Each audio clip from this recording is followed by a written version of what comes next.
낡은 시계 아버지의 시간. 책장을 정리하다가 나는 오래된 서랍 하나를 열었다. 손때 묻은 나무 손잡이는 언제나 그렇듯 삐걱이며 열렸고 그 안에서 작은 쇳소리가 딸깍하고 울렸다. 눈길이 닿은 곳엔 먼지를 뒤집어 쓴 채 조용히 누워있는 회중시계 하나가 있다. 은빛이었을까? 금빛이었을까?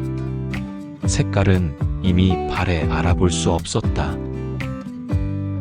유리면에는 작은 금이 가 있었고 뒷면은 세월에 닳아 무늬가 흐릿하게 남아 있었다. 조심스레 들어올리니 금속의 차가움 대신 묘한 온기가 손끝에 감돌았다. 나는 그 순간 알았다. 이건 아버지의 시계였다. 아버지가 세상을 떠난 지는 벌써 10년이 넘었다. 하지만 그가 늘 들고 다니던 이 시계는 내 기억 속에서 여전히 째깍째깍 시간을 세고 있다. 어린 시절 아버지가 출근길마다 시계를 꺼내 시간을 확인하던 모습을 또렷하게 기억한다. 항상 검은 구두에 다려 입은 셔츠 차림으로 현관문 앞에 서서 시계를 꺼내어 주머니에 넣는 그 동작. 어린 나에게 그 모습은 이상하게도 의식 같았다. 시간은 칼이야. 칼을 잘 쓰면 밥을 먹고 못 쓰면 다친다. 아버지는 그렇게 말하곤 했다. 그때 그 말을 이해하지 못했다.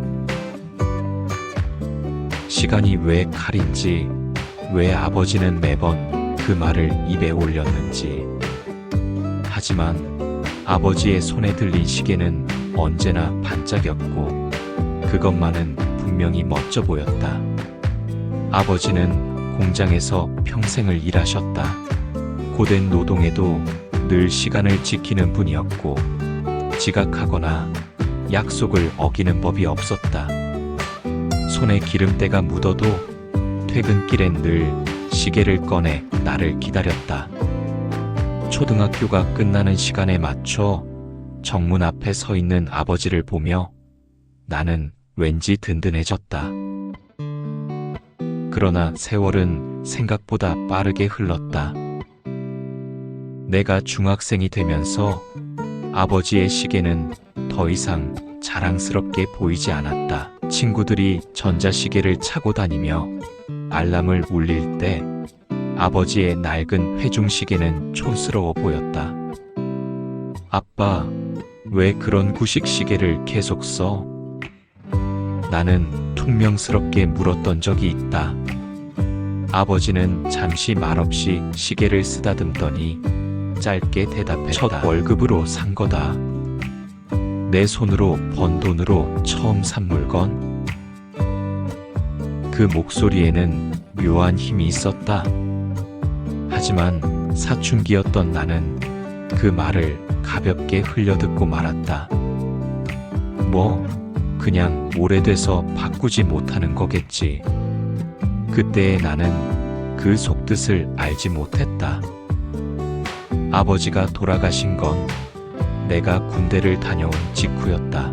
그는 지병으로 병원에 계셨는데 내가 면회를 가던 날 아침에 세상을 떠나셨다.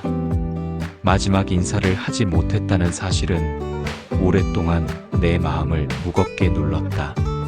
장례식장에서 아버지의 물건들이 정리될 때 나는 이 시계를 보지 못했다. 아마 어머니가 서랍에 넣어두신 모양이었다. 그러다 10년이 지나 오늘에서야 다시 마주한 것이다. 시계의 바늘은 오후 3시 10분에서 멈춰 있었다. 언제 멈췄는지 알 수 없지만 그 시간은 묘하게도 아버지의 퇴근 시간을 떠올리게 했다. 매일 오후 3시쯤이면 나는 학교가 끝났고 아버지는 작업장을 마무리하고 집으로 돌아오셨다. 멈춘 바늘은 마치 그날의 기억을 붙잡아둔 듯 했다. 나는 시계를 조심스럽게 귀에 대보았다. 아무 소리도 들리지 않았다. 그런데 이상하게도 귓가에는 아버지의 목소리가 들리는 듯 했다. 시간을 아껴라. 흘려보내지 말고 꼭 붙잡아라. 그 순간 나는 아버지와의 수많은 장면들이 한꺼번에 떠올랐다. 어린 나를 업고 뛰던 모습, 밤늦게 피곤해도 수학 문제를 풀어주던 모습, 내가 시험을 망쳐 울 때 괜찮다던 위로. 그 모든 순간들 속에서 아버지는 늘 시간을 내주셨다. 정작 나는 그 시간을 당연하게 여겼다. 나는 시계를 책상 위에 놓고 한참 바라보았다. 멈춘 바늘은 움직이지 않았지만 오히려 내 안에서 멈춰있던 기억들이 하나둘 움직이기 시작했다. 아버지의 시간은 나에게로 흘러와 있었다. 그의 첫 월급으로 산 시계는 사실 내게 준 선물이었는지도 모른다. 지켜야 할 시간, 사랑해야 할 순간, 흘려보내지 말아야 할 하루하루. 나는 천천히 시계를 감아보았다. 태엽은 이미 고장 나 있었지만 잠시 동안은 똑딱 소리를 낼 것 같았다. 그리고 다짐했다. 앞으로의 나의 시간은 아버지가 남겨준 가르침처럼 살아내자고. 누군가를 위해 시간을 내어주고 사랑을 위해 멈추지 않겠다고.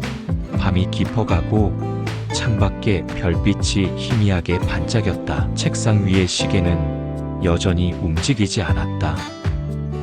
그러나 내 마음속에선 분명히 바늘이 돌아가고 있었다. 아버지가 멈춘 그 순간부터 내 시간은 다시 시작된 것 같았다. 나는 속삭였다. 아버지, 고맙습니다. 그리고 보고 싶습니다.